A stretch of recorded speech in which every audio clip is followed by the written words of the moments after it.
I've heard stories of tourists climbing in flip-flops. I've heard stories of tourists climbing with their luggage. Japanese media loves this stuff because it's like, look at wacky tourists climbing up with all their luggage, like the airport's on the top of the mountain. Climbing Mount Fuji can even be fatal, as around 10 people each year die on the mountain or as a result of its conditions.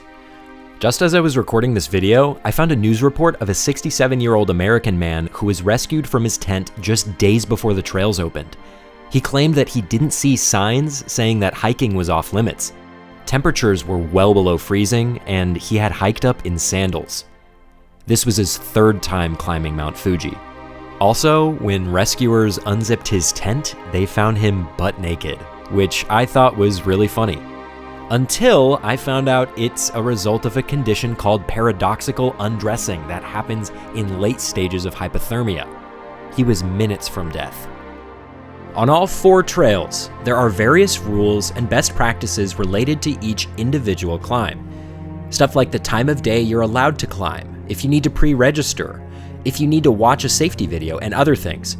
I'll put a link in the description to the official Mount Fuji hiking website where you can see all of the information you will need when planning your specific hike. But heading up the mountain without knowing anything about it can be dangerous. So, with our little history and background out of the way, I want to get into the story of my specific climb to the top.